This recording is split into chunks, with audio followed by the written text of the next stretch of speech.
Now that you know how to answer the flowchart questions, let us take a look at practice set number 1. This example comes from the Cambridge IELTS book number 1, test number 3. And right here we have reading passage number 1. So let's start off here by first reading the title. The title is Spoken Corpus Comes to Life. Let us now come down to our questions. So here is our question set. This is a flowchart question. As you can see, all the information is related to each other. It doesn't quite appear in a sequence. There is some sort of a sequence. For example, here you can see that these two steps lead to this step, which then leads to this step. And the language activator is related to these 3 steps. So keep in mind, it can be structured in this way as well. It doesn't have to be one after the other after the other. It can be one after the other, and then you might have 3 things at once. That's also possible. Now, I want to first read these directions over here. So let's go ahead and read this. It says, the diagram below illustrates the information provided in paragraphs B through F. So this is really useful information because now we know that all of our answers are going to be found in these paragraphs, B to F. The next thing that it tells us is that we cannot use any more than 3 words for each answer. Okay, no more than 3 words. So those are our directions, pretty straightforward. And the next thing that we're going to do is we're going to start marking the keywords. So this part over here seems to be the main thing that everything is related to. It appears in the center. So that is going to be one of my main keywords, language activator. This is also a keyword, spoken corpus. Now I want to point out that actually our entire article is going to be about spoken corpus. It's very possible and very likely that this keyword, spoken corpus, is going to appear again and again throughout the reading passage. So it might be a useless keyword, it might be repetitive, but I don't think so. Because now we already know that we have to look for this keyword in these paragraphs. So we don't have to look for this keyword in every single paragraph. We only have to look for it in this defined area. So since we already know the area in which we're going to find this keyword, that makes it simpler. That makes our job easier. So I think that this keyword is still going to be useful for us since we already know that we are looking for this keyword in this area. Let's see what other keywords we have. I don't really care much about keywords from the example. Rather, I'm going to go down to the questions. So the questions go like this: 7, 8, 9, 10, and 11. These questions go mostly in order. So I'm going to assume that these questions go in order, that the answer to number 8 is going to come after the answer to number 7, and so on. So right here we have the keywords data and written corpus. Here I have keywords. Here I have frequently used, differences, written. And then up here in question number 11, we have portrayal and feelings. Great. So those are all of our keywords. What I like to do, and what I've mentioned to you before as well, is when you are looking for any of these keywords, it's good to have the rest of these keywords in the back of your mind so that when you are scanning the article, if any of these other keywords jump out at you, then you can just mark them right away. So we're going to have these keywords in the back of our minds while we go about looking for our specific keywords. So I want to start off by first looking for this keyword. I believe that this is one of our main keywords because it appears in the center and all the information is related to this.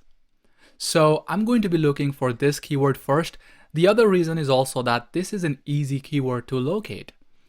Spoken corpus will also be easy for us to locate. So those are the keywords that I'm going to start off with: language activator and spoken corpus.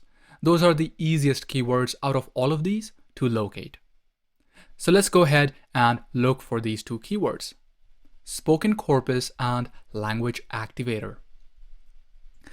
Now, in this case, remember, I'm not going to be starting from the top because it says that we only have to look for the information between paragraphs B through F. So I'm going to start off over here. So here we go. I am now scanning for language activator and spoken corpus. Here I see something about written corpus. I remember that that was one of our keywords, written corpus. Here is our other keyword, language activator, one of our main keywords. Here I see the word keywords. I remember that this was another one of our keywords. You might remember that from down here, question number 8, keywords. So that's why it's a good idea to have the rest of these keywords from the rest of these questions in the back of your mind while you are looking for your specific keyword. Because these other keywords, they might jump out at you, and it can just make your job simpler if you just mark them as they appear. Alright, so I found language activator. I do want to scan a little bit more. I want to make sure that this keyword doesn't appear again, because maybe it repeats and it's possible that our answer might lie in some other place. So I'm still scanning here. I'm looking for language activator. It might appear again. And I'm also looking for spoken corpus. Here I see spoken corpus. So paragraph F, we're going to stop there. All the information is between paragraphs B through F.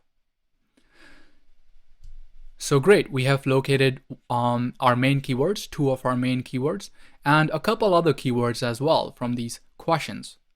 So I'm going to start off with question number 7.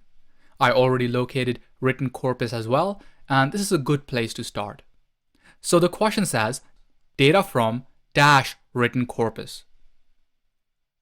So I want to specify here that in these questions, it seems like we don't have a lot of context. It seems like we don't have complete sentences for all of them. For example, number 7, number 8, it looks like these aren't complete sentences. So we don't have a lot of context to work with, but that's all right. We can still answer these questions. And if you're not sure about the type of answer that they are looking for, it's always good to read the example when it is provided to you. So the example says, current real-life data collected during what? During research. So that's the answer in this case. So we have to look for similar answers. It's okay if they're not complete sentences. We just have to find something that fits. So data from dash written corpus. Data from what written corpus? Let's see. Here I have the word written corpus, so I'm going to start reading the sentence from over here. This has been the basis, along with an existing written corpus, for the language activator dictionary described by lexicographer Professor Randolph Quirk as the book the world has been waiting for. Alright, so what type of written corpus? What written corpus? Says that right here. Existing written corpus. Existing written corpus. So that's going to be the answer for that. And this was the answer to question number 7. So let's just put the question number next to it because we are assuming that these questions go in order. So we're going to put number 7 next to that. And we're going to fill in our answer for question number 7 as existing. Data from what written corpus? Data from existing written corpus.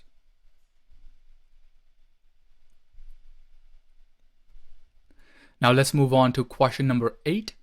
Number 8 says keywords and dash.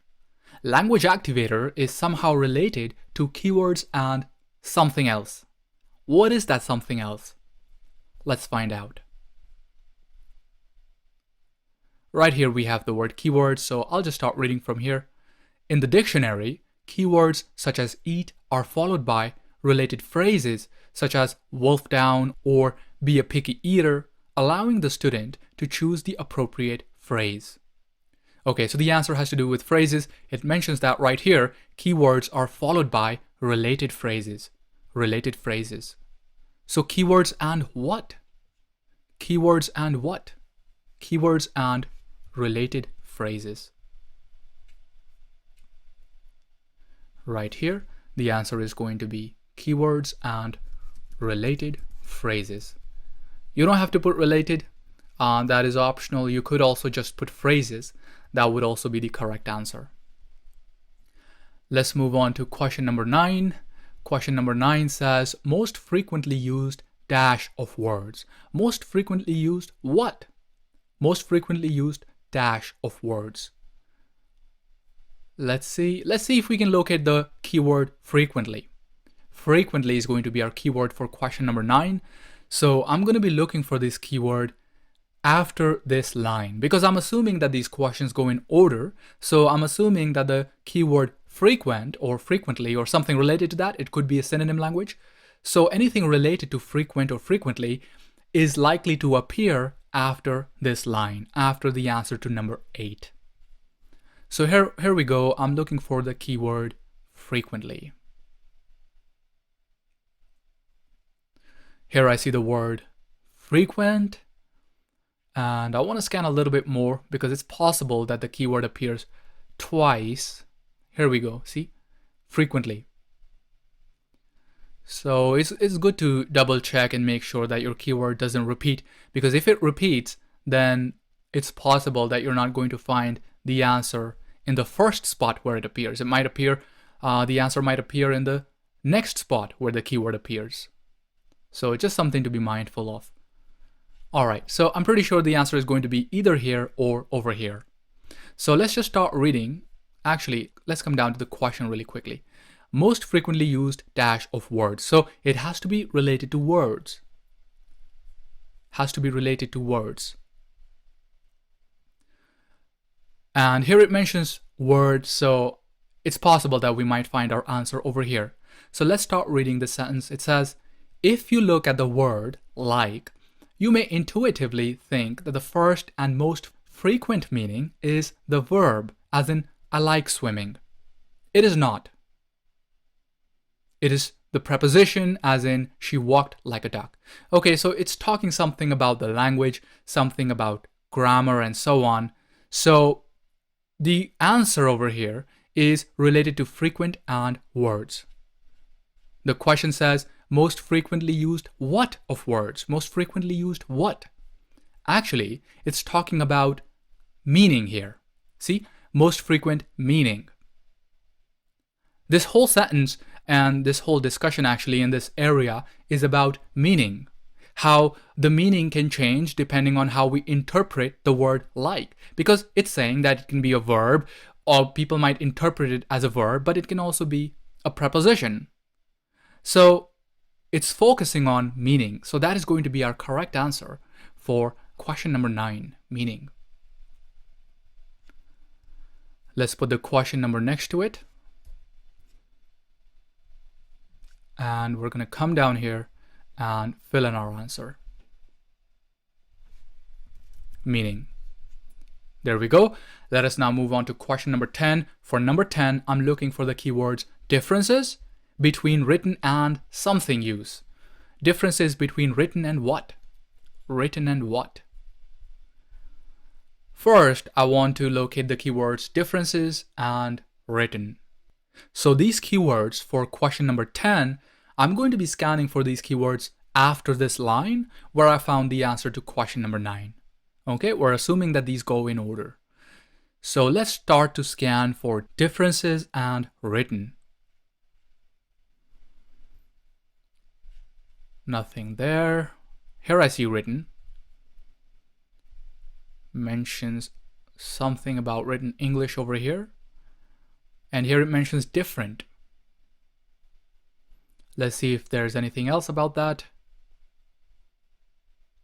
Okay, I have a feeling we're going to find our answer here because we have 2 of our keywords right here and it appears in what should be the correct order, right? Number 9 is over here, so number 10 should, in all likelihood, follow after that line. So I'm pretty sure our answer is going to be right here, so let's read it. Researchers have found that written English works in a very different way to spoken English. Alright, so what it's saying is that researchers have found differences between written English and spoken English. Let's come down to our question. The question says, differences between written and what use. What type of use? Well, spoken use. Spoken use of English. So that's going to be the correct answer for that. Spoken. Let's come up here. I'm going to mark this for you just so that it's easier for you to see where we found the answer. And I also want to put the number next to it because this is where we found the answer to number 10. So the answer to number 11 should appear after this line in all likelihood. The question says, the portrayal of feelings through what? Through what? So portrayal, to portray means to show, to demonstrate. Okay, that's what it means, to show. And feelings is our other keyword. So let's look for these keywords, portrayal and feelings. So I'm going to be looking for this after this line somewhere down here. Okay, so I see immediately mentions something about feeling over here, mentions feel as in a verb, but we could have synonym language on our hands right here. So feeling, let's see what else. I also want to look for our other keyword, which is portrayal, showing something related to that. All right, here it mentions shows, something related to portrayal or showing. Let's see what else. Okay, here it says emotion, emotion. What is that synonym language for? Emotion is synonym language for feeling, feeling. So since I found two of my keywords here, shows and emotion, I have a feeling that I'm more likely to find my answer down here. So let's start to read this area. Before I read it, I want to double check with my question. The portrayal of feelings through something, okay?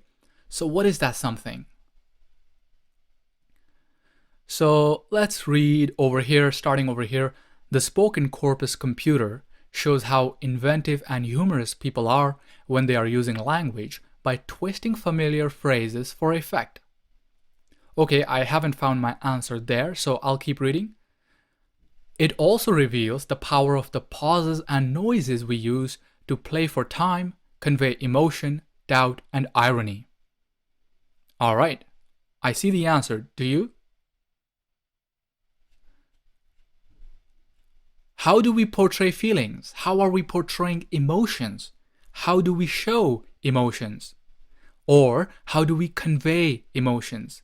Convey is another use of synonym language. To convey is synonym language for to show, to demonstrate, to portray. So the answer is right here in this line. How do we portray feelings? Through what? It says that right here.